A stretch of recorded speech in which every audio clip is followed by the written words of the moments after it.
Hello दोस्तों, नमस्कार। कैसे हैं आप लोग? उम्मीद करता हूँ अच्छे होंगे और अच्छे से पढ़ाई कर रहे होंगे। क्योंकि अभी शादी विवाह का टाइम है तो कुछ बच्चे डिस्टर्ब चल रहे होंगे, लेकिन जो भी स्टूडेंट एक्टिव हैं उनके लिए हमने वीडियो बनाया है और बना भी रहा हूँ। देखिए, आज हम लोग इस वीडियो में डिस्कस करने वाले हैं सेंटेंस को और सेंटेंस के टाइप्स को, सेंटेंस के प्रकार को। हालांकि इससे पहले वाली वीडियो में हमने सेंटेंस में पढ़ाया है सेंटेंस क्या होता है, सेंटेंस के कितने पार्ट्स होते हैं, सेंटेंस के काइंड्स को किस आधार पे डिस्ट्रीब्यूट किया गया है, बांटा गया है, और सेंटेंस होने का क्राइटेरिया क्या है, सेंटेंस मतलब कंडीशन क्या है। ये हमने पूरी तरीक़ा से फुल एक्सप्लेनेशन जो है ना हमने यूट्यूब पे डाल रखा है। तो जो भी बच्चे यहाँ से जुड़ रहे होंगे मैं उनसे रिक्वेस्ट करता हूँ कि प्लीज़ आप इस वीडियो को अभी नहीं देखिएगा। इससे पहले वाली जो सेंटेंस पे वीडियो है उसको आप देख के आइएगा, तब ये चीज़ें आपको यहाँ से समझ में आएंगी। क्योंकि यहाँ पे हम केवल बताने वाले हैं, सेंटेंस के टाइप्स को डिस्कस करेंगे, ठीक है ना। उससे पहले हमने बहुत अच्छे से चीज़ों को समझा दिया है, ठीक है। तो आपसे यही हमारी रिक्वेस्ट है कि आप पहले सेंटेंस की पहले वाली वीडियो देखेंगे तब यहाँ तक आप आएंगे, ठीक है ना। तो आइए, तो देखिए, तो क्लास को स्टार्ट करते हैं। और लिखा हुआ है सेंटेंस एंड इट्स टाइप, ठीक है। लेकिन थोड़ा सा रफ आइडिया हम आपको दे देना चाहेंगे, ठीक है, कि सेंटेंस के टाइप्स के बारे में। तो देखिए ना, सेंटेंस के टाइप को दो तरीके से बांटा गया है, ठीक है ना, दो तरह से बांटा गया है। ऐसे देखिए, एक आपको बांटा गया है ऑन द बेसिस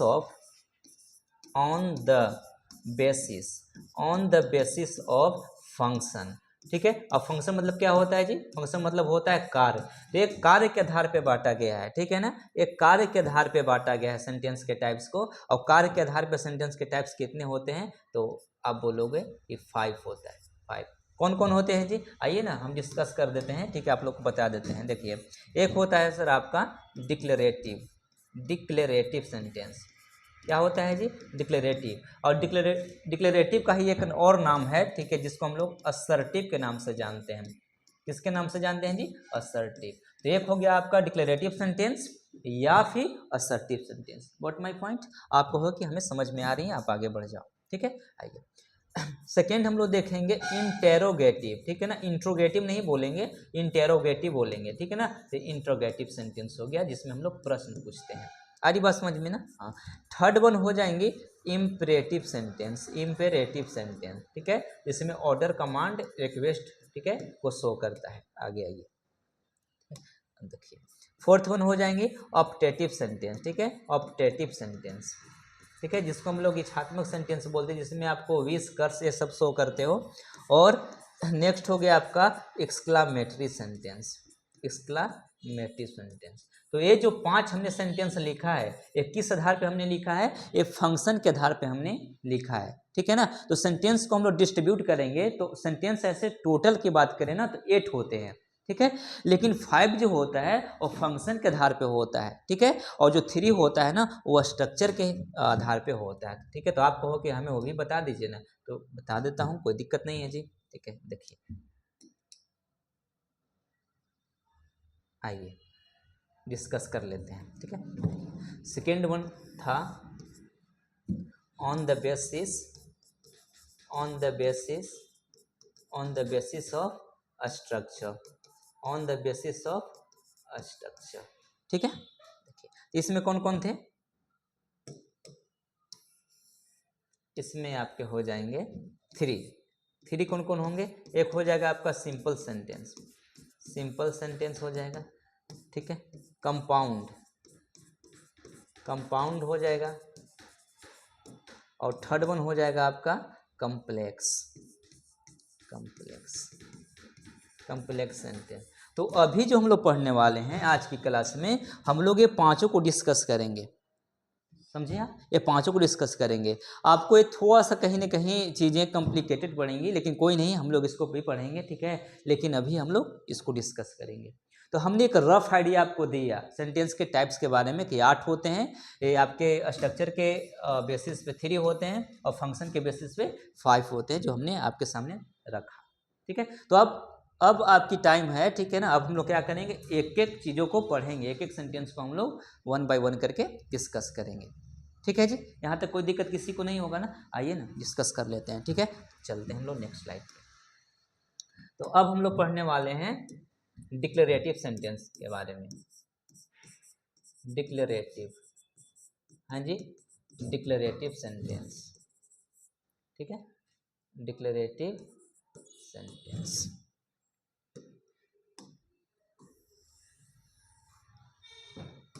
ठीक है, डिक्लेरेटिव सेंटेंस।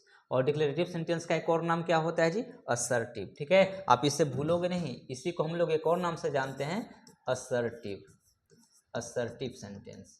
ठीक है ना, असर्टिव। तो दोनों एक ही है, बस नाम अलग अलग है। ठीक है, आइए अब हम लोग डिफाइन करेंगे चीज़ों को कि असर्टिव सेंटेंस होता क्या चाहिए। ठीक है ना सब। आइए तो देखते हैं हम लोग।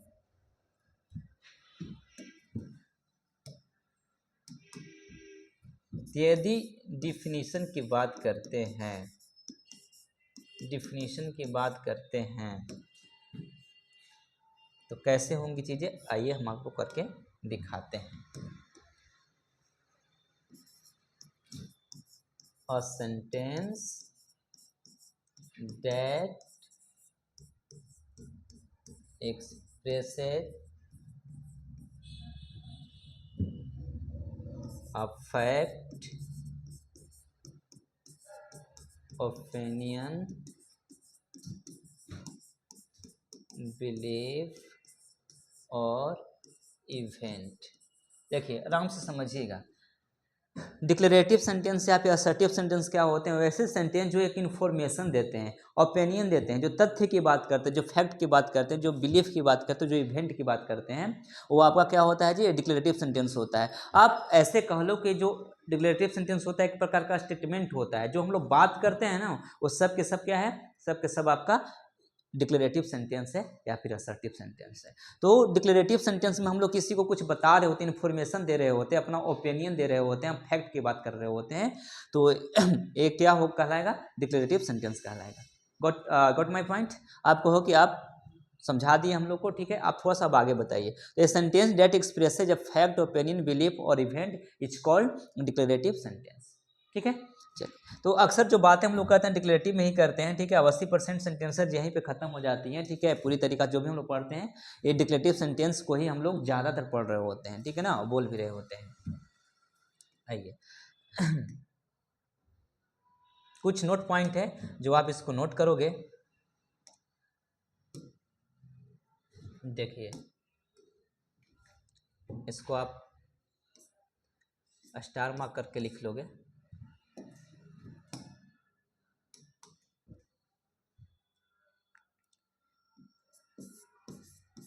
Declarative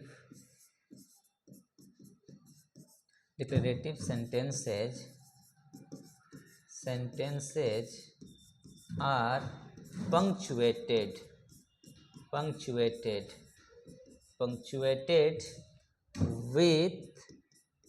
with a period. इसी को हम लोग क्या बोलते हैं जी? इसी को हम लोग फुल स्टॉप बोलते हैं, फुल स्टॉप बोलते हैं। बात को समझिएगा। देखिए जितना भी हम लोग डिक्लेरेटिव सेंटेंस पढ़ते हैं ना, सबके एंड में क्या होता है? फुल स्टॉप होता है। तो वही बोल रहा है कि डिक्लेरेटिव सेंटेंसेज आर पंक्चुएटेड, जिनको चिन्हित किया जाता है विथ अ पीरियड या फिर फुल स्टॉप। मतलब फुल स्टॉप को हम लोग पीरियड बोल रहे होते हैं, ठीक है ना, कोई अलग चीज़ नहीं है। तो इनके लास्ट में आपको फुल स्टॉप दिखेगा ही दिखेगा। कौन से सेंटेंस में? डिक्लेरेटिव सेंटेंस में, ठीक है।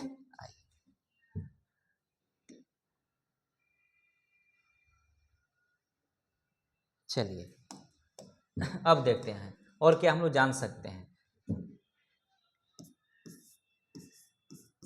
ये जो आपका डिक्लेरेटिव सेंटेंस होता है या फिर जिसको आप असर्टिव बोलते हो,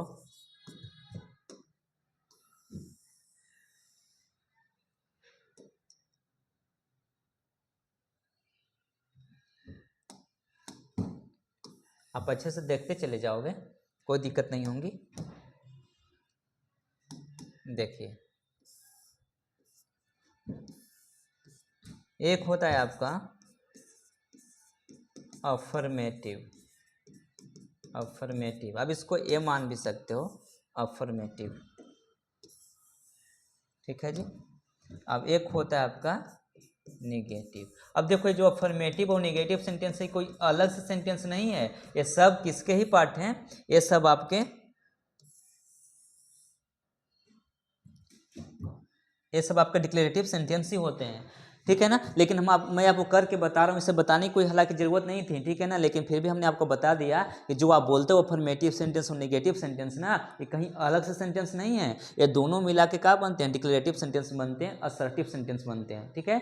तो इन्हीं में से निकला हुआ सेंटेंस है, मतलब कि अफर्मेटिव डिक्लेरेटिव सेंटेंस है और जो नेगेटिव है ना ये भी डिक्लेरेटिव सेंटेंस है। तो दोनों डिक्लेरेटिव सेंटेंस ही कहलाएंगे, इनको अलग से पढ़ने की कोई ज़रूरत नहीं है। लेकिन हमने आपको बता दिया कि आप कंफ्यूज नहीं हो, क्योंकि आपके माइंड में चल रहा होगा कि अफर्मेटिव नेगेटिव है तो बता ही नहीं। तो मैंने आपको बता दिया ये जो सेंटेंस है अफर्मेटिव नेगेटिव, ये अलग से सेंटेंस नहीं है, ये दोनों डिक्लेरेटिव सेंटेंस ही कहलाते हैं, ठीक है ना। चलिए आइए, तो हम लोग डिक्लेरेटिव सेंटेंस में दोनों को ही एग्जाम्पल में देखेंगे, अलग से नहीं देखेंगे, दोनों ही मिलके डिक्लेरेटिव बनाता है, ठीक है। अब देखो थोड़ा सा आप इंफॉर्मेशन ले लो, ये होता क्या है देखो।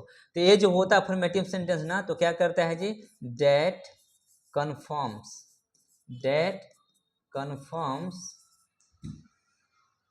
a statement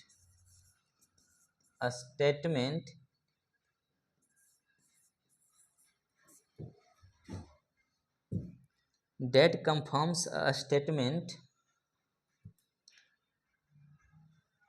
or fact as true or valid। अब बात को समझिएगा, ये करता क्या है, ये जो अफर्मेटिव सेंटेंस होता है ना, डेट कन्फर्म से कन्फर्म करता है कि यह स्टेटमेंट और फैक्ट, जो स्टेटमेंट या फैक्ट है वो ट्रू है या वैलिड है।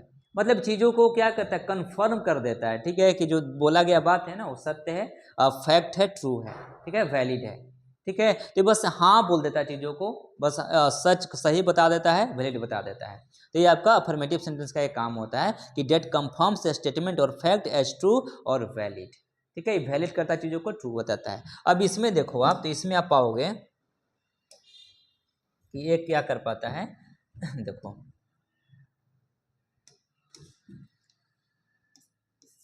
डिनाइंग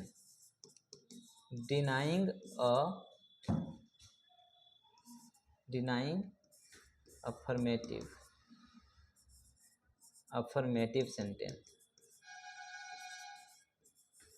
अब आराम से समझो,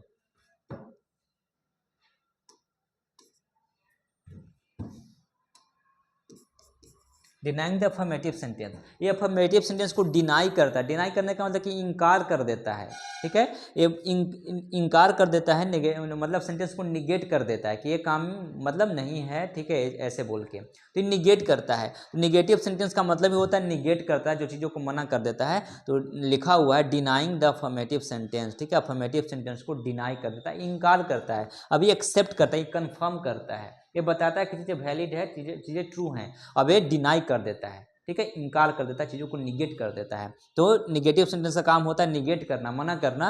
अब इसका काम होता है कन्फर्म करना, ठीक है, ट्रू बताना या फिर वैलिड बताना। आप समझ रहे हो चीज़ों के ना, तो ऐसी चीज़ें चलती हैं। तो आइए ना एक जो भी हमने चीज़ें को पढ़ा, ठीक है, उसको एक बार देख लेते हैं, ठीक है। देखिए हमने क्या बताया आपको, हमने बताया कि जो डिक्लेरेटिव सेंटेंस होता है एक ऐसा स्टेटमेंट होता है जो फैक्ट को बताता है, जो ओपिनियन को बताता है, जो बिलीफ को, जो इवेंट को बताता है, ठीक है, ये चीज़ है। अब देखो डिक्लेरेटिव सेंटेंस के लास्ट में, एंड में हम लोग पंक्चुएट करते हैं, क्या चीज़ से करते हैं जी, फुल स्टॉप से करते हैं, ठीक है, फुल स्टॉप से कर रहे हैं हम लोग होते हैं। और क्या, और हमने बताया कि जो डिक्लेरेटिव सेंटेंस होता है, इसी सेंटेंस के दो भाग हो जाते हैं, एक अफर्मेटिव एक नेगेटिव। ये दोनों अलग नहीं है, ये दोनों ही आपके डिक्लेरेटिव सेंटेंस ही है, ठीक है। लेकिन हमने आपको एक इन्फॉर्मेशन के लिए बता दी चीज़ों को। तो डेट कंफर्म्स स्टेटमेंट, या स्टेटमेंट को कंफर्म करता है, बताता है कि ट्रू है, वैलिड है चीज़ें। अब ये डिनाई कर देता है, चीज़ों को इनकार कर देता है, ठीक है ना। अब टाइम आ गया उदाहरण के लिए, तो इसमें कोई ज़्यादा खास बात नहीं है, ठीक है ना। हालांकि 80% चीज़ें इसी में पढ़ी जाती हैं, बताई जाती हैं डिक्लेरेटिव सेंटेंस में ही, लेकिन कोई बहुत ज़्यादा खास नहीं है, ठीक है ना। तो आइए अब हम लोग उदाहरण देख लेते हैं चीज़ों को, ठीक है। जो जितना भी हमने पढ़ा अब इसको हम लोग उदाहरण देखकर समझेंगे। देखिए जैसे द स्काई इज ब्लू। अब देखो स्काई इज ब्लू, तो क्या कर रहा है, किसी को इन्फॉर्मेशन दे रहा है, इन्फॉर्मेशन दे रहा है कि स्काई ब्लू है, ठीक है। तो फिर ये कौन सा सेंटेंस हुआ जी, ये सेंटेंस हुआ आपका डिक्लेरेटिव। अब डिक्लेरेटिव में अफर्मेटिव हो गया, तो अफर्मेटिव और डिक्लेरेटिव अलग थोड़ी होता है, एक ही तो होते हैं, ठीक है ना। तो ये आपका क्या हो गया, ये कौन सा सेंटेंस हुआ, डिक्लेरेटिव, जिसको आप असर्टिव भी बोल सकते हो, असर्टिव, ठीक है, डिक्लेरेटिव दोनों एक ही चीजें हैं। She is delighted, she is delighted, वह खुश है, ठीक है। ये भी तो हम लोग किसी को जानकारी ही दे रहे हैं, ठीक है। आगे देखो, Ram is still sleeping, Ram अभी भी सो रहा है, ठीक है। एक ओपिनियन दे रहे हैं, किसी को बता रहे हैं। आगे देख लो,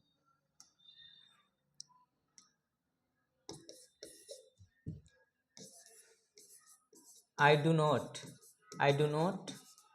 want to talk to her, ठीक है। ये भी आपका सेंटेंस कौन सा सेंटेंस है, डिक्लेरेटिव है, नेगेटिव है। तो नेगेटिव सेंटेंस ही तो डिक्लेरेटिव होता है, नेगेटिव अफर्मेटिव दोनों तो आते हैं डिक्लेरेटिव में ही। तो ये आपका क्या हो गया, डिक्लेरेटिव हो गया। कोई दिक्कत आपको, कोई दिक्कत नहीं है। सी हैज नोट फॉरगॉटन अस, वो हम लोग को नहीं भूली है, कोई दिक्कत नहीं है, ठीक है, अच्छी बात है। अब देखिए ये कौन सा सेंटेंस हुआ, ये भी आपका डिक्लेरेटिव हुआ। तो चाहे नेगेटिव हो या फिर आपका पॉजिटिव अफर्मेटिव हो, ये दोनों सेंटेंस किसके पार्ट होते हैं, डिक्लेरेटिव का ही। ये सब आपका डिक्लेरेटिव सेंटेंस है, जिसको आप अफर्मेटिव बोलते हो और जिसको आप नेगेटिव बोलते हो, ठीक है ना। ये दो कौन से सेंटेंस में आएंगे, डिक्लेरेटिव सेंटेंस में ही आएंगे। तो ये चीज़ें जितनी भी थी हो सकती थी डिक्लेरेटिव में, हमने आपको क्या कर दिया, बता दिया। एक फुल हमने क्या डिटेल्स एक्सप्लेनेशन आपको दिया जितना हो सकता था, ठीक है। इससे ज़्यादा चीज़ें आप नहीं समझो, ठीक है ना। तो एक खत्म हो गया। तो फर्स्ट जो सेंटेंस हम लोग को था, कौन सा सेंटेंस था सर, डिक्लेरेटिव, उसको हमने खत्म किया, ठीक है ना। जो भी जितना भी हो सकता था, हमने कुछ भी छोड़ने का कोशिश नहीं किया और बताया यहाँ से। डिक्लेरेटिव सेंटेंस को असर्टिव सेंटेंस बोला जाता है। अभी होता क्या है, हमने डिफाइन कर दिया अच्छी तरह से, और फिर बता दिया कि इनके अंत में फुल स्टॉप आता है। अब बताया कि डिक्लेरेटिव सेंटेंस के पार्ट होते हैं अफर्मेटिव और नेगेटिव, दोनों डिक्लेरेटिव सेंटेंस में ही आते हैं। एक चीज़ों को निगेट करता है, डिनाई करता है, चीज़ों को एक्सेप्ट करता है, ट्रू बताता है, वैलिड बताता है, और हमने उदाहरण आपको दे दिया। तो जो फर्स्ट आपका सेंटेंस था डिक्लेरेटिव, फर्स्ट वन, हमने इसको खत्म किया। अब हम लोग आगे बढ़ेंगे और चलेंगे नेक्स्ट सेंटेंस की ओर, जिसका नाम है इंटेरोगेटिव। देखिए, आइए, अब जो सेकेंड वन है इसको हम लोग पढ़ने वाले हैं। और सेकेंड वन कौन है जी, सेकेंड वन तो आप कहोगे इंटेरोगेटिव है, इंटेरोगेटिव, हाँ जी, इंटेरोगेटिव, इंटेरोगेटिव। कोई दिक्कत नहीं है जी, आप कहोगे कोई दिक्कत नहीं है हमें, ठीक है, बहुत अच्छी बात है कि आपको कोई दिक्कत नहीं है। देखिए, आइए, अब बताओ इंट्रोगेटिव सेंटेंस होता क्या है, तो प्यार से समझेंगे हम लोग, कोई जल्दी नहीं है, आप आराम से समझोगे, ठीक है। अगर कोई समस्या होंगी तो आप हमें फीडबैक अपना दीजिएगा, बताइएगा, ठीक है, चीज़ों को हम सही कर लेंगे। sentences that ask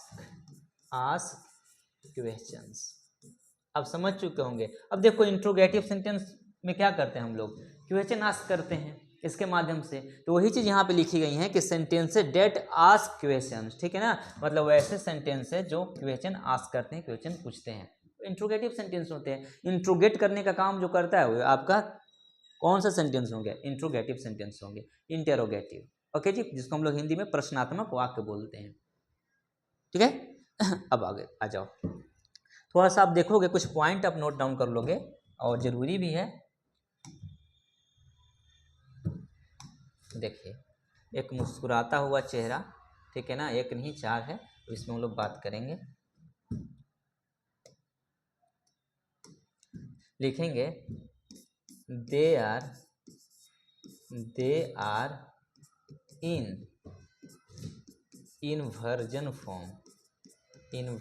फॉर्म इस बात को आप समझेंगे। देखिए लिखा हुआ है, पॉइंट लिखा हुआ है, they are in inversion form. मतलब जो इंट्रोगेटिव सेंटेंस होते हैं ना, वो इन्वर्जन फॉर्म में होते हैं। इन्वर्जन फॉर्म का मतलब क्या होता है कि जब आप putting a verb before a subject, मतलब कि जब वर्ब का प्रयोग आप सब्जेक्ट के पहले कर देते हो तो उसी को बोला जाता है कौन सा फॉर्म? Inversion form. अच्छा देखो ना, आप समझो, आराम से समझो, प्यार से समझो। इंट्रोगेटिव सेंटेंस में होता क्या है? इंट्रोगेटिव सेंटेंस में आप वर्ब को पहले लिखते हो और सब्जेक्ट को बाद में लिखते हो। जैसे हम उदाहरण लें, आर यू गोइंग, क्या आप जा रहे हो? अब देखो ये कौन सा सेंटेंस है, तो आप बोलोगे ये तो इंट्रोगेटिव सेंटेंस है। अब इंट्रोगेटिव सेंटेंस में देखो पहले वर्ब है ना, उसके बाद सब्जेक्ट है, तो इसी को तो हम लोग बोलते हैं इन्वर्जन फॉर्म। ठीक है, इसी को हम लोग क्या बोलते हैं जी? इसी को बोलते हैं इन्वर्जन फॉर्म।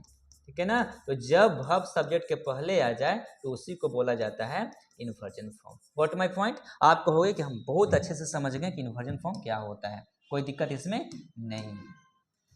आ रही बात समझ में? आइए सेकेंड पॉइंट जानते हैं।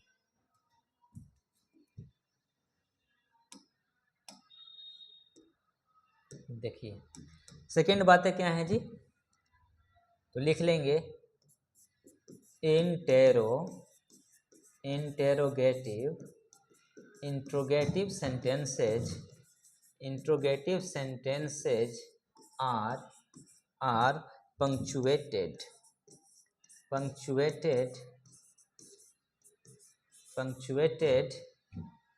with a question mark.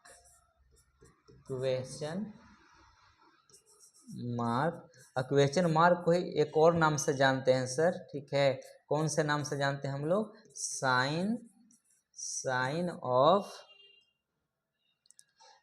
Of interrogation. किस नाम से जानते हैं जी? Sign of interrogation. और प्यार से समझिएगा, ठीक है ना, हमें ज़्यादा बकी नहीं है, ठीक है ना, आप आराम से पढ़ो, हम आराम से पढ़ाएंगे, हमें समझ में चीज़ें आनी चाहिए, ठीक है ना। चलिए आओ देखो ये कहना क्या चाह रहा है, ये फर्स्ट जो आप नोट में लिखे हुए कहना चाह रहा है कि जो इंटरोगेटिव सेंटेंस होते हैं वो इन्वर्जन फॉर्म में होते हैं। अब इन्वर्जन फॉर्म क्या होता है, मैंने आपको बताया कि जब एक वर्ब का प्रयोग सब्जेक्ट के पहले कर दिया जाए तो इन्वर्जन फॉर्म होता है। What my point? अब सेकेंड पॉइंट हमने लिखवाया कि interrogative sentences are punctuated.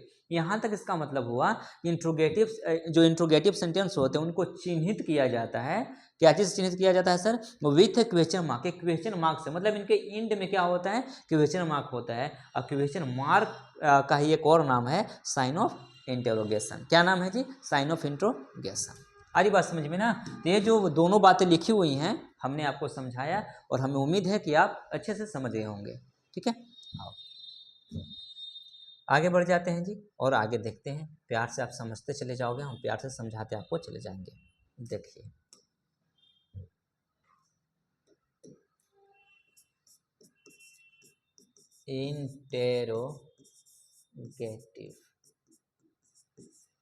Interrogative sentence, आराम से आप समझोगे, आप घबराओगे मत, टाइम लग जाए कोई दिक्कत नहीं है, चीजें समझ में आनी चाहिए बस।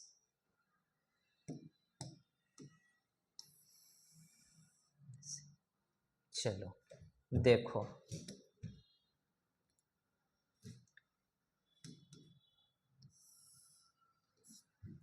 ये दो प्रकार का होता है सर। एक होता है आपका, एक होता है क्लोज इंडेड क्वेश्चन कर लो या सेंटेंस कर लो, कोई दिक्कत नहीं है। क्वेश्चन, ठीक है, इसी को हम लोग क्या बोलते हैं जी? इसी को हम लोग यस नो बोलते हैं। ठीक है ना, यस नो क्वेश्चन बोलते हैं, यस नो क्वेश्चन बोलते हैं ना। आप कहोगे हाँ जी बोलते हैं, ऐसे। ठीक है,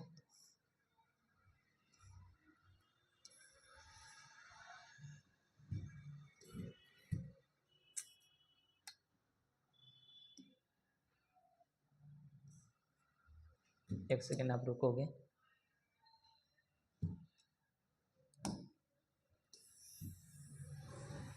थोड़ी सी कहीं ना कहीं मिस्टेक हो चुकी है तो आप रुक जाओगे और फिर मैं आपको लिख के बताता हूँ। लोग क्या लिखे थे, closed ended, close ended question, question इसी का एक और नाम था, क्या नाम था, यस या नो क्वेश्चन, यही था ना, आप कहोगे हाँ जी यही था, ठीक है। तो हो पाएगा, हमें लगता है कि नहीं हो पाएगा, चीज़ें छोड़ देनी चाहिए, कोई दिक्कत नहीं है, ये देख लो।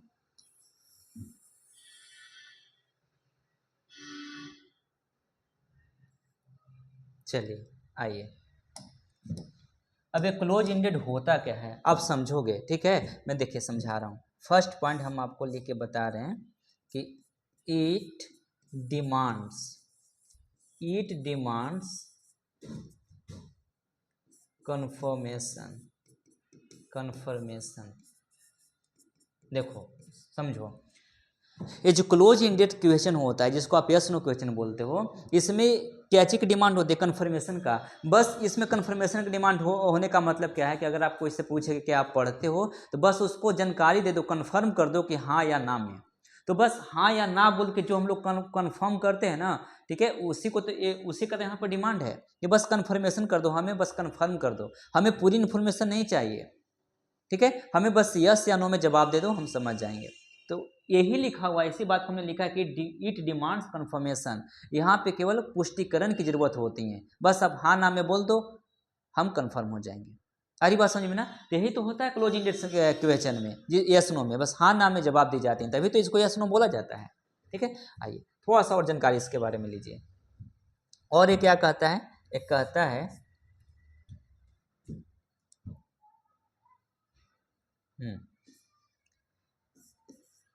They can be answered with only yes या नो, ठीक है ना, मतलब इनको केवल यस या नो में आंसर किया जा सकता है, इसके अलावा और कुछ नहीं, ठीक है। और देखो तीसरी पॉइंट क्या होगी जी, तीसरी पॉइंट होंगे they have limited, they have limited set of answer, इनके पास एकदम लिमिटेड आंसर होता है, बस हाँ या ना, बस इतना ही आंसर आपको करनी है। तो हमने 3 पॉइंट आपको लिखवाया कि इट डिमांड्स कन्फर्मेशन, इसकी पुष्टिकरण की जरूरत होती है, ये पुष्टिकरण की डिमांड करता है। और हमने सेकेंड पॉइंट लिखवाया कि they can be answered with only yes या नो, इनको केवल यस नो में आंसर किया जा सकता है। और हमने तीसरी बात लिखवाई कि they have answered limited set of answer, इनके पास बस एक लिमिटेड क्या होता है, सेट ऑफ आंसर होता है, मतलब कि इनको केवल यस या नो में ही आंसर किया जा सकता है। बात आ रही समझ में ना। तो ये था आपका कौन सा सर, क्लोज इंडेड क्वेश्चन, किसका पार्ट है, ये पार्ट है आपका, देखो किसका पार्ट है, इंट्रोगेटिव सेंटेंस का, ठीक है ना, इंट्रोगेटिव सेंटेंस का पार्ट है। आइए तो हम लोग दूसरा पार्ट देख लेते हैं, दूसरा देख लेते हैं। अब देखो दूसरे वाले को क्या बोलेंगे सर, इसको बोलेंगे open ended, open ended question, question इसी का दूसरा नाम क्या होता है, WH क्वेश्चन, इसमें WH वर्ड लगे होते हैं। बात आ रही है समझ में, आप बोलोगे आ रही है जी, कोई दिक्कत नहीं है। अब इसके बारे में कुछ पॉइंट लिखने होंगे ना, तो हम लोग लिखेंगे ही, क्या लिखेंगे, देखो फर्स्ट पॉइंट हम लोग लिखेंगे कि इट डिमांड, ये डिमांड करता है क्या चीज़ का, क्या चीज़ का डिमांड करता है जी, ये इन्फॉर्मेशन की डिमांड करता है। आप कहोगे हमें नहीं समझ में आई बातें, आप हमें अच्छा से समझा दो, तो कहोगे लो जी हम समझाते हैं। देखिए इट डिमांड्स इन्फॉर्मेशन, इसका मतलब क्या हुआ कि इसमें आपको पूरी तरीक़ा से इन्फॉर्मेशन देनी होती है, या इसमें यस या नो की कोई गुंजाइश नहीं होती है। जैसे एक उदाहरण देकर हम समझाते हैं, इसमें अगर कहा जाए आपको कि आप क्यों पढ़ाई करते हो, आप क्यों पढ़ाई करते हो, तो इसमें आप यस नो बोल सकते हो क्या, नहीं बोल सकते। इसमें आपको पूरी तरह से बताना होगा, इसमें आपको डिटेल्स एक्सप्लेनेशन देनी होगी कि आप पढ़ाई क्यों करते हो, आपका पर्पस क्या है पढ़ाई करने का, तो इसमें आपको पूरा इन्फॉर्मेशन देना होगा, ठीक है ना। तो वही लिखा हुआ कि इट डिमांड्स इन्फॉर्मेशन, इन्फॉर्मेशन की डिमांड करता है। अभी जो क्लोज इंडेड था क्या चीज का डिमांड करता था जी, ये डिमांड करता था कन्फर्मेशन का। ये कह रहा था खाली केवल यस या नो बोल दो, अब ये कहता है कि हम यस नो से काम नहीं चलाएंगे, हमें पूरी तरह से इन्फॉर्मेशन दो, जानकारी दो। और क्या हो जाएगा, और हो जाएगा, देखो, दे दे allow someone they allow someone to give free form answer. ये किसी भी व्यक्ति को फ्री फॉर्म आंसर देने के लिए अलाउ करता है, ठीक है। मतलब इसमें फ्री छोड़ दिया जाता है कि आपको जो भी समझ में आ रहा है, आप जो भी आइडिया देना चाहते हो आप दो, आप आज़ाद हो, ठीक है ना। तो ये ओपन इंडेड क्वेश्चन हो गया, जो जिसको हम लोग WH क्वेश्चन भी बोलते हैं। बात आ रही है समझ में तो आप बोलो, ठीक है। हमें लगता है कि चीज़ें अच्छे से समझ में आ रही हैं, मैं एक भी चीज़ आपको छोड़ नहीं रहा हूँ, ठीक है ना। जो भी चीज़ें हो सकती थी और होती हैं हमने आपको बताया, ठीक है जी। आप एक बार फिर देख लो ना, हमने अभी तक क्या बताया आपको। हम पढ़ा रहे हैं आप लोग को दूसरी सेंटेंस जिसका नाम है इंट्रोगेटिव सेंटेंस, ठीक है। इंट्रोगेटिव सेंटेंस क्या होता है जी, तो एक ऐसे सेंटेंसेज होते हैं जो क्वेश्चन पूछते हैं। और और 2 पॉइंट लिखवाया था हमने कि जो इंट्रोगेटिव सेंटेंस होता है वो इन्वर्जन फॉर्म में होता है। इन्वर्जन क्या होता है हमने बताया आपको। और दूसरा पॉइंट लिखा हुआ है interrogative sentences are punctuated with a question mark, इनके अंत में क्वेश्चन मार्क का प्रयोग होता है। और बताया कि इंट्रोगेटिव सेंटेंस कितने होते हैं, ठीक है। तो आप कहोगे कि 2 होते हैं। कौन कौन होते हैं जी, हमने देखिए कौन कौन होते हैं। तो आप कहोगे कि एक होता है आपका क्लोज इंडेड, अब एक होता है आपका ओपन इंडेड। देखो तो क्लोज इंडेड क्या होता है बहुत अच्छे से हमने आपको समझाया, और ओपन इंडेड क्या होता है ये भी हमने आपको अच्छे से समझाया। तो दोनों बातें हो गई, ठीक है। अब आइए, अब टाइम आ गया है एग्जाम्पल की, ठीक है। तो अब उदाहरण देके हम आपको समझा देते हैं, लेकिन उससे पहले आप एक पॉइंट और देख लो, तो हमें लगता है कि बेहतर होंगी कहीं ना कहीं। तो आइए ना देख भी लेते हैं, छोड़ना कुछ भी नहीं है, ठीक है जी। देखिए, तो हम लोग लिखेंगे स्ट्रक्चर, ऐसे कर लो, ऐसे कर लो, स्ट्रक्चर ऑफ द इंटेरोगेटिव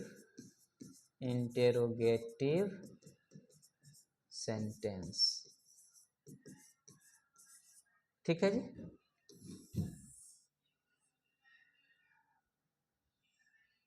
चलिए, हो गया structure of the interrogative sentence. अब देखिए,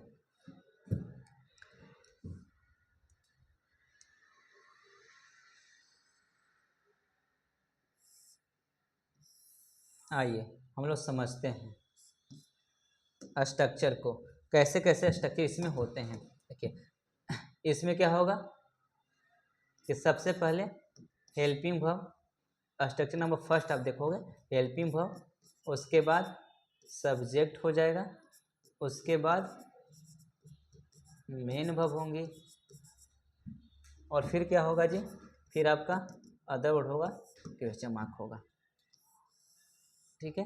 ये आपका फर्स्ट स्ट्रक्चर हुआ। आप कहोगे कि इस पर एक उदाहरण दे दीजिए तो हमें समझ में आ जाएंगी, तो लिखिए ना, इज राम कमिंग टुडे, क्या राम आज आ रहा है। ते इस वाली स्ट्रक्चर पे बेस्ट हमने एग्जांपल आपको दिया, ठीक है। अब दूसरी स्ट्रक्चर क्या हो सकती है, तो दूसरा स्ट्रक्चर हो सकता है, अब देख लो कैसे हो सकता है। इसमें आप WH लगा दो तो WH वर्ड हो जाएंगी, उसके बाद हेल्पिंग वर्ब हो जाएगा जी, और फिर क्या हो जाएगा, सब्जेक्ट हो जाएगा, और फिर आपका मेन वर्ब हो जाएगा, क्वेश्चन मार्क हो जाएगा, ठीक है। थोड़ा सा रुकिएगा, अदर वर्ड हो जाएगा, क्वेश्चन मार्क हो जाएगा। ये आपका स्ट्रक्चर नंबर 2 हो गया, स्ट्रक्चर नंबर 2 हो गया। इस पे आप उदाहरण देख लो, ठीक है। इसमें हो जाएगा, इसी को बना लो ना, when is Ram coming today. देखो हो गया ना स्ट्रक्चर पे बेस्ट। आइए अब थर्ड हम लोग स्ट्रक्चर देख लेते हैं। थर्ड स्ट्रक्चर क्या हो सकता है, तो इसमें देखिए हो जाएगा मेन वर्ब, उसके बाद क्या होगा जी सब्जेक्ट, फिर क्या हो जाएंगे, फिर आपके अदर वर्ड हो जाएंगे, ठीक है चमा, यही ना होगा, तो आप कहोगे हाँ जी यही होगा। देखो देखो आप जैसे इस पे उदाहरण ले लो, वाज सी बिजी, क्या वह बिजी थी, व्यस्त थी। देखिए ये मेन वर्ब हो गया, सब्जेक्ट हो गया, बाकी अदर वर्ड हो गया, तो इस पे बेस्ट हमने उदाहरण आपको दे दिया। आ जाओ अब देखो चौथा स्ट्रक्चर देख लो आप। फोर्थ वाला स्ट्रक्चर क्या हो जाएगा सर, तो आप कहोगे आप हमें बताओ, तो इसमें क्या करेंगे WH जोड़ देंगे, WH हो जाएगा जी, ठीक है। उसके बाद क्या हो जाएगा, उसके बाद आपका मेन वर्ब हो जाएगा, मेन वर्ब हाँ जी, आफ्टर दैट सब्जेक्ट, ठीक है, और फिर अदर वर्ड लास्ट में क्वेश्चन मार्क। कोई दिक्कत, आप कहोगे नहीं जी हमें कोई दिक्कत नहीं है, इस पर एक उदाहरण दे दो चीज़ें क्लियर हो जाएंगी। तो आइए ना उदाहरण ले लीजिए, देखिए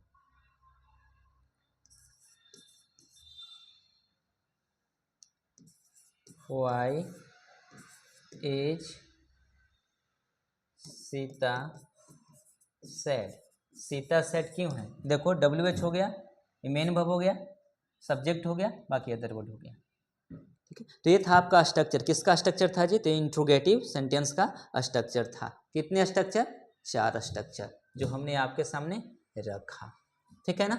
आप एक बार फिर से देख सकते हो, देखो हमें लगता है कि आपको दिक्कत नहीं होना चाहिए।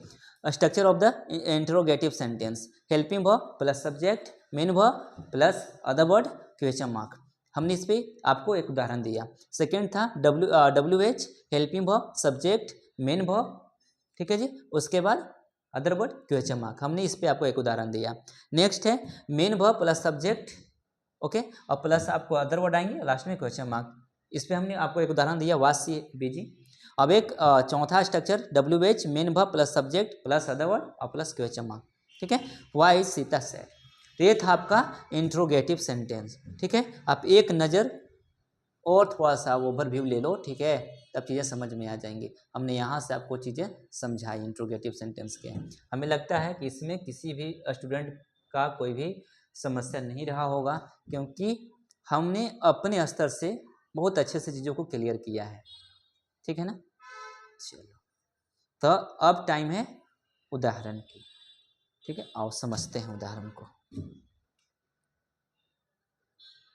देखते हैं चीज़ों को कितने अच्छे से और हो सकती हैं।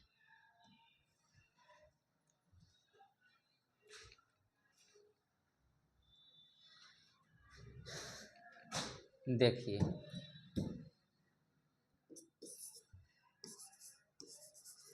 was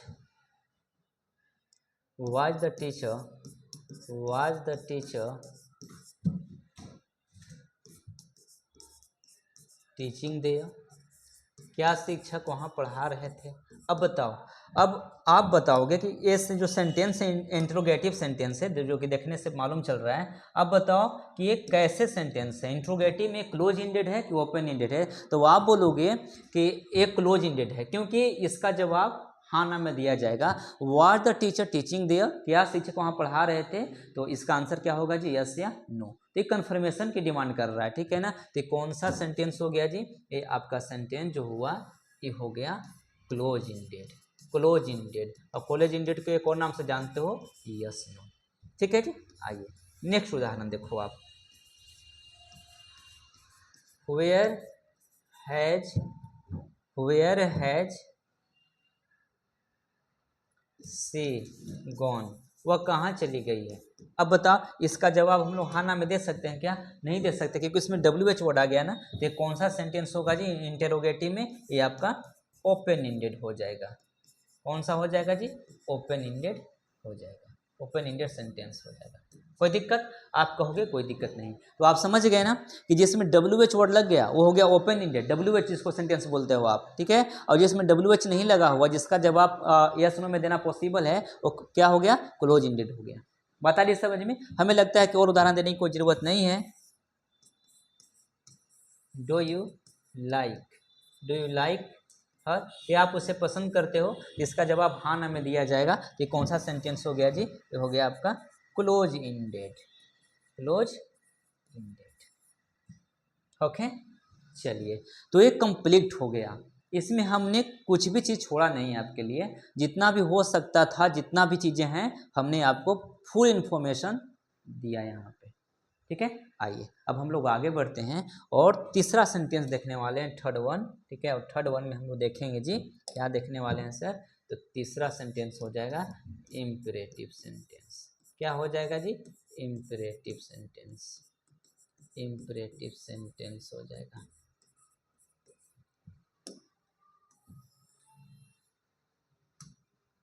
इम्परेटिव सेंटेंस हो जाएगा। कोई दिक्कत? आप कहोगे हमें कोई दिक्कत नहीं है, आप आगे बताओ। तो मैं बताता हूँ, एक सेकेंड आप रुकोगे।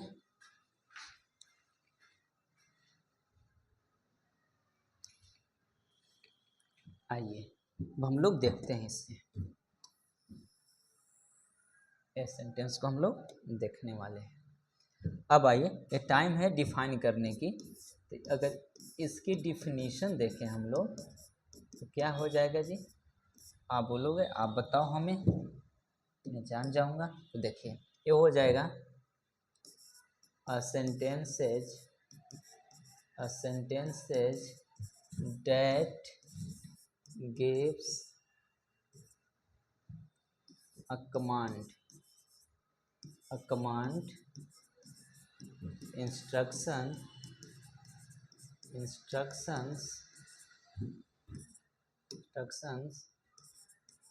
and make a request और सजेशन। देखो आराम से आप समझोगे, ऐसे मेरा एक आपको रफ आइडिया दे रहा हूँ, थोड़ा सा अपने भाषा में समझा रहा हूँ। देखो, जो इम्परेटिव सेंटेंस होता है, ये ऐसे सेंटेंसेज होते हैं जो ऑर्डर देते हैं, जो रिक्वेस्ट करते हैं, ठीक है जी, इंस्ट्रक्शन देते हैं, एडवाइस देते हैं। वो सब सेंटेंस कौन से सेंटेंस होते हैं? इम्परेटिव सेंटेंसेज होते हैं। तो इसमें हम लोग किसी को ऑर्डर दे रहे होते हैं, आरी बात समझ में ना, किसी से रिक्वेस्ट कर रहे होते हैं, किसी को सजेस्ट कर रहे होते हैं। तो ये सब के सब कौन से सेंटेंस होंगे? इम्परेटिव सेंटेंस होंगे, जो कि यहाँ पे लिखा हुआ कि a sentence that gives a command, instructions and make request और सजेशंस। ठीक है, रिक्वेस्ट देगा आप किसी व्यक्ति से आप करोगे, ठीक है, सजेशन किसी व्यक्ति को आप दोगे, इंस्ट्रक्शन और कमांड दिए रहते हैं। ठीक है, तो ये सब जितने भी दिखाने वाले सेंटेंसेज है ना, वो सब के सब इम्परेटिव सेंटेंस होंगे। ठीक है, इसमें कुछ पॉइंट हैं जो मैं आपको बताना चाहता हूँ। ठीक है, आप कहोगे बिल्कुल बताओ, हमें कोई ऐतराज नहीं है। ठीक है, तो आप लिख लो। देखो, imperative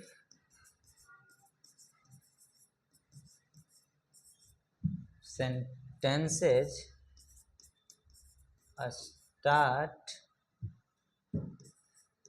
with the,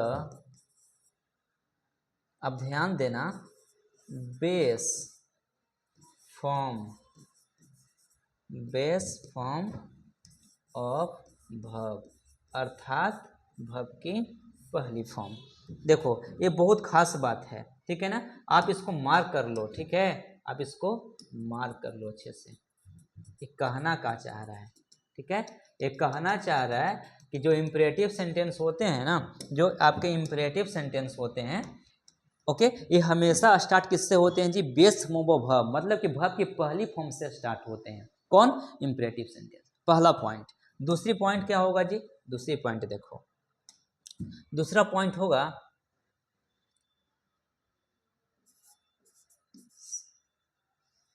in imperative sentences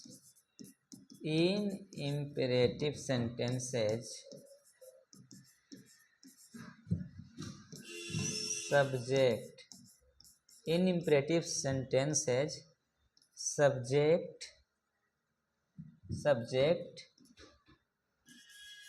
you is understood, मतलब कि नोट मेंशन्ड, नोट मेंशन्ड। इस बात को आपको गहराई से समझने पड़ेंगे और मैं आपको समझाता हूँ कि ऐसे क्या ये कहना चाह रहा है। ये कहना चाह रहा है क्या, अब देखो। ओके जी, ये कहना चाह रहा है, देखो बहुत प्यार से आप समझोगे। ये कहना चाह रहा है कि जो इम्परेटिव सेंटेंस होते हैं ना, इसमें सब्जेक्ट नहीं होता है, मतलब सब्जेक्ट होता है लेकिन छुपा रहता है। और सब्जेक्ट के रूप में क्या छुपा रहता है जी, यू छुपा रहता है। अब बताओ क्यों छुपा रहता है। देखो हम बताते हैं कि आप किसी व्यक्ति ऑर्डर दे रहे हो, आप किसको ऑर्डर दोगे, किसको आप ऑर्डर दोगे, तो जो व्यक्ति आपके सामने है, तो आपके सामने वाला व्यक्ति कौन होता है, यू होता है ना।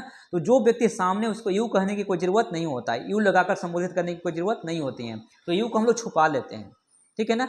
अब बताओ हम हम किसी को बोलते हैं कि हमें खाना दो, ठीक है, आप ऐसे समझो, ठीक है, खिड़की बंद कर दो, खिड़की बंद कर दो, तो किसको बोलोगे खिड़की बंद करने के लिए, आप जो व्यक्ति आपके सामने है, तो सामने वाला व्यक्ति यू होता है, तो जो व्यक्ति सामने, उसको यू कहने की कोई ज़रूरत नहीं है। इसलिए हम लोग इम्परेटिव सेंटेंस में सब्जेक्ट के रूप में यू को छुपा लेते हैं।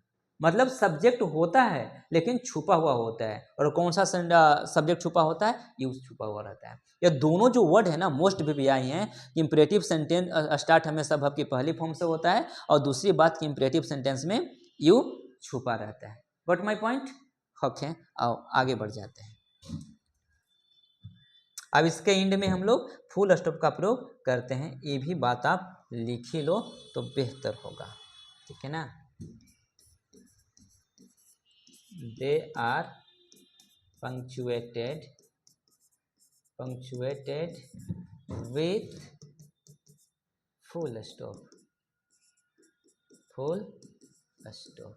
बता रही समझ में, आप बोलोगे हमें बातें समझ में आ रही हैं, यहाँ तक हमें कोई दिक्कत नहीं है, ठीक है ना। कोई दिक्कत नहीं। देखिए हंसता हुआ मुस्कुराता हुआ एक चेहरा है, ये भी समझ रहा है कि बहुत अच्छे से चीज़ें चल रही हैं, कोई दिक्कत नहीं है, ठीक है। देखो, तो they are punctuated with full stop. कोई दिक्कत जी, आप बोलोगे हमें कोई दिक्कत नहीं है जी, ठीक है। तो जब आपको कोई दिक्कत नहीं है तो हमें भी कोई दिक्कत नहीं। आइए अब आ गया टाइम उदाहरण की, देख लेते हैं, उदाहरण देखते हैं। अब नेक्स्ट स्लाइड पे ही देख लेते हैं तो अच्छा रहेगा।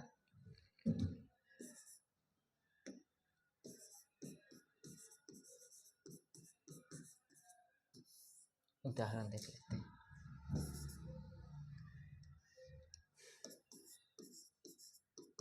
Don't touch the naked wire, नंगे तार को मत छुओ। तो ये ऑर्डर दे रहा है ना, तो ये कौन सा सेंटेंस हुआ जी, इम्परेटिव सेंटेंस हुआ, ठीक है। कम हियर सून, जल्दी आओ यहाँ, ये भी कौन सा सेंटेंस हुआ, इम्परेटिव सेंटेंस हुआ। देखो ये V1 से स्टार्ट है ना, V1 से स्टार्ट, इसमें सब्जेक्ट छुपा हुआ है, यू छुपा हुआ है। आगे देखो, प्लीज हेल्प अस, ठीक है जी, ये भी इम्परेटिव सेंटेंस से रिक्वेस्ट को दिखा रहा है, ठीक है। अब देखो, read this book again and again, इस किताब को बार बार पढ़ो, अगेन एंड अगेन। तो ये भी क्या कर रहा है, आपको इंस्ट्रक्ट कर रहा है, ठीक है ना, आपको सजेस्ट कर रहा है, ठीक है, एडवाइस दे रहा है कि आप इस किताब अच्छी होंगी, तो बोल रहा है कि इस किताब को आप बार बार पढ़ो। बता रही समझ में ना। तो जितने भी सेंटेंस हमने लिखा है, सब के सब क्या है जी, सब के सब आपके इम्परेटिव सेंटेंस है। पेयर योर नेल्स, ठीक है, अपना नाखून काट लो, ऑर्डर दे रहा है, आप एक तरह से सजेस्ट भी कर सकते हो, तो सब के सब इम्परेटिव सेंटेंस है। आ रही बात समझ में ना। तो ये जितने भी हमने लिखा है इम्परेटिव सेंटेंस होता क्या है जी, जो ऑर्डर को दिखाता है, जो आपके कमांड को दिखाता है, जो रिक्वेस्ट को दिखाता है, ठीक है, वो सब के सब इम्परेटिव सेंटेंस होते हैं। आ रही बात समझ में। देखो लेट वाले भी इम्परेटिव सेंटेंस होते हैं, लेट मी गो देयर, ठीक है, या फिर गो टू मार्केट, हमें मार्केट जाने दो, ठीक है, ये भी आपका इम्परेटिव सेंटेंस में ही आता है। कोई दिक्कत नहीं है सर आपको, आप कहोगे हमें कोई दिक्कत नहीं है, 2-3 और एग्जाम्पल दे दो, हम समझ जाएंगे। let us enjoy the party, enjoy the party, चलो पार्टी एंजॉय करते हैं, ये भी आपका इम्परेटिव सेंटेंस ही का इम्परेटिव सेंटेंस ही है। ठीक है, तो इम्परेटिव सेंटेंस आप समझ गए होंगे कि वैसे सेंटेंस जो क्या करता है सर, जो ऑर्डर कमांड रिक्वेस्ट करता है, ठीक है, वो सब के सब कौन से सेंटेंस होते हैं, इम्परेटिव सेंटेंस होते हैं। व्हाट माई पॉइंट, आप कहोगे हमें बिल्कुल समझ में आ गई हैं, अब आप आगे बढ़ जाओ। तो चलो हम लोग नेक्स्ट सेंटेंस की ओर क्या करेंगे, अग्रसर होंगे। तो आइए हमारी अगली जो सेंटेंस होंगी यानी नंबर 4, और कौन से सेंटेंस होने वाली है जी, ये सेंटेंस होने वाली है ऑप्टेटिव सेंटेंस। ठीक है, ऑप्टेटिव सेंटेंस, ऑप्टेटिव सेंटेंस,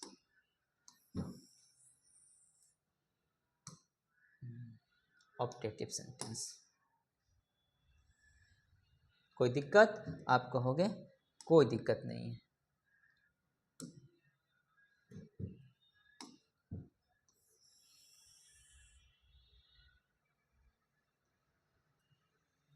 चलो पास में देख लेता हूँ।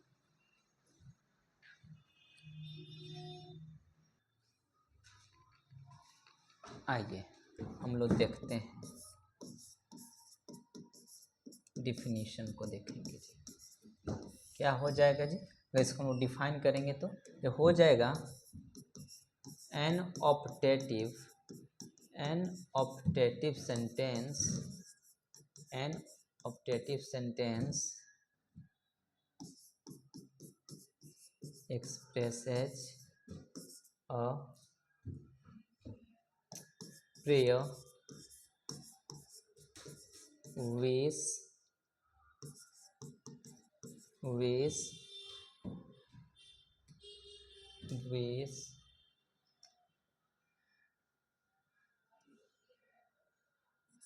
wish blessings और कर्स।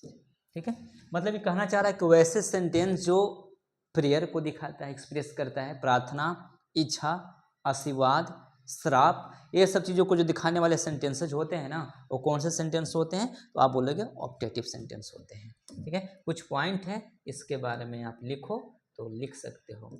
ठीक है जी, आप लिख सकते हो।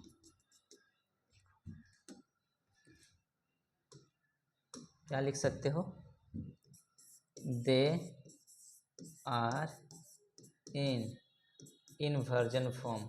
अब देखो हमने बताया था इंट्रोगेटिव सेंटेंस में कि इंट्रोगेटिव सेंटेंस जो होते हैं इन्वर्जन फॉर्म में होते हैं। यहाँ भी क्या होगा, ऑप्टेटिव सेंटेंस भी इन्वर्जन फॉर्म में होगा। यहाँ भी वर्ब पहले आएगा, सब्जेक्ट बाद में आएगा। दूसरी बात, ठीक है, दूसरी बात क्या होगा सर, दूसरी बात होने वाली है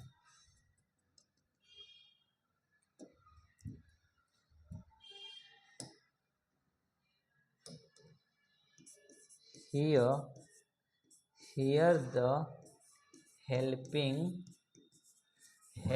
verb is generally में।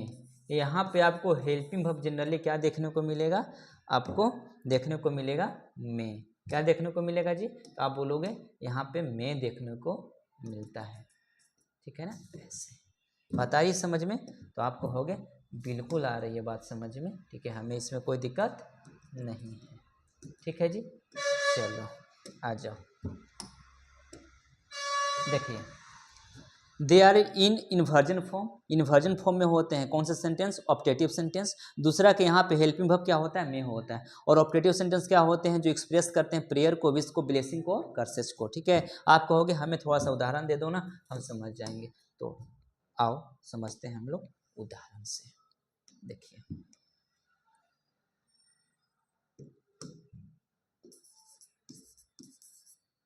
may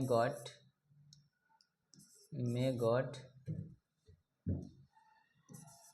ब्लेस यू, भगवान आपको आशीर्वाद दे। ठीक है, तो यहाँ पर कौन सा सेंटेंस हुआ, ये सेंटेंस हुआ आपका ऑप्टेटिव, इसमें प्रार्थना की गई है। ठीक है, आगे देखो, मे सी गो टू हेल, वो नरक में जाए। ठीक है, ये देखो कर्स दे रहा, कर्स को दिखा रहा है, श्राप को दिखा रहा है, तो कौन सा सेंटेंस हुआ, ऑप्टेटिव सेंटेंस हुआ। आगे देखो, मे यू लिव लॉन्ग, ठीक है जी, लिव लॉन्ग, आपकी लंबी आयु हो। तो ये कौन सा सेंटेंस हो गया जी? आप बोलोगे ये सेंटेंस हो गया आपका ऑप्टेटिव। कौन सा सेंटेंस हो गया जी? ये हो गया सेंटेंस आपका ऑप्टेटिव। आगे देखो, मे ही ऑलवेज स्टे हेल्दी, वो हमेशा स्वस्थ रहे। ये कौन सा सेंटेंस हो गया? Imperative sentence, sorry optative sentence हुआ। तो जितने भी दुआ वाली होती हैं, प्रेयर वाली होती हैं सेंटेंसेस, कर्सज वाली होती हैं, वो कौन से सेंटेंस होते हैं? ऑप्टेटिव सेंटेंसेस होते हैं। बता रही समझ में? आप कहोगे हमें आ गई, ठीक है। तो ये था ऑप्टेटिव सेंटेंस, बहुत छोटा सा था, ठीक है, जो भी था हमने आपके सामने रखा। अब आइए ना हम लोग लास्ट सेंटेंस की ओर चलेंगे जी, और आज हम लोग देखने वाले हैं कौन सा सेंटेंस देखने वाले हैं जी? एक्सक्लामेटरी, जो फिफ्थ वन होंगी, exclamatory, exclamatory sentence, exclamatory sentence, exclamatory sentence. कोई दिक्कत? आप कहोगे हमें कोई दिक्कत नहीं है।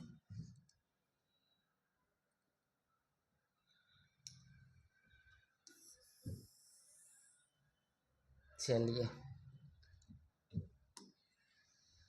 थोड़ा सा आप रुकोगे, पानी पी लेता हूँ, उसके बाद में पढ़ाता हूँ।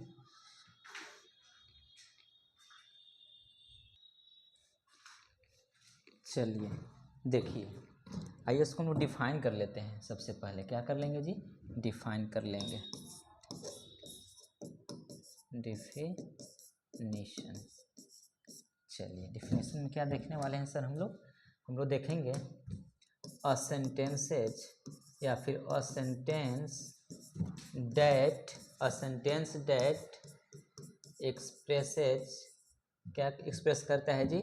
ग्रेट इमोशंस, ग्रेट इमोशंस, जो इमोशंस को दिखाता है, सच एज, जैसे कि सच एज एक्साइटमेंट, एक्साइटमेंट, हाँ जी, एक्साइटमेंट,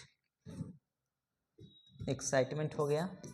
सरप्राइज को दिखाएगा, सरप्राइज को दिखाएगा, हैप्पीनेस को दिखाएगा, और यंगर को दिखाएगा, ठीक है, सॉरी, एंड यंगर, ठीक है, गुस्सा को दिखाएगा। तो देखो आप समझो, ये जो एक्सक्लेमेटरी सेंटेंस होता है ना, ये हमारी भावनाओं को दिखाती है, वैसी भावनाएं जो अचानक निकल के आती हैं, ठीक है। तो सडन इमोशंस को दिखा रहा होता है, जैसे गुस्सा, जैसे गुस्सा, हैप्पीनेस, ठीक है, उसके बाद एक्साइटमेंट, ठीक है। ये सब चीज़ों को जो दिखाने वाले सेंटेंसेज होते हैं ना, वो कौन से सेंटेंस होते हैं जी?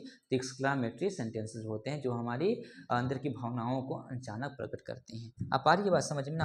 आप कहोगे हाँ जी हमें आ रही हैं, ठीक है। अब देखो थोड़ा सा पॉइंट है, आप कर लो, ठीक है। कौन सी पॉइंट है? तो देखो मैं बताता हूँ आपको।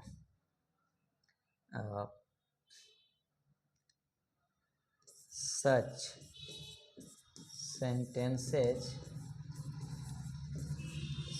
such sentences ends with sign of exclamation, sign of exclamation, मतलब ऐसे सेंटेंसेस जो होते हैं ना, उस साइन ऑफ एक्सक्लेमेशन से खत्म होते हैं। देखो ये वाली साइन से, ठीक है ना। तो आप समझ गए होंगे कौन साइन की हम बात करें, इसको कौन सा साइन बोलते हैं जी? इसको बोलते हैं हम लोग साइन ऑफ एक्सक्लेमेशन बोलते हैं, ठीक है ना, विस्मयादि बोधक चिन्ह बोल रहे होते हैं, ठीक है। तो अक्सर आपको देखने को ये वाली साइन मिलेंगी, कौन से सेंटेंस में? आपको एक्सक्लेमेटरी सेंटेंसेस में। कोई दिक्कत यहाँ तक? आप बोले कोई दिक्कत नहीं, आप आगे बढ़ो। देखो हम आगे बढ़ जाते हैं। ये तीन तरह से चीज़ें दिखाई जाती हैं, हम तीन तरह से अपना इमोशंस को प्रकट कर सकते हैं। जैसे एक वाट से, ठीक है, अगर बी देखें तो हाउ से भी इमोशंस हम लोग प्रकट करते हैं, और सी जो होता है यूजिंग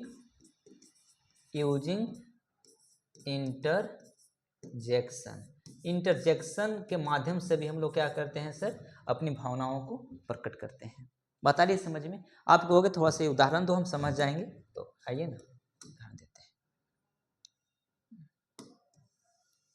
देखो, what a beautiful, what a beautiful building, building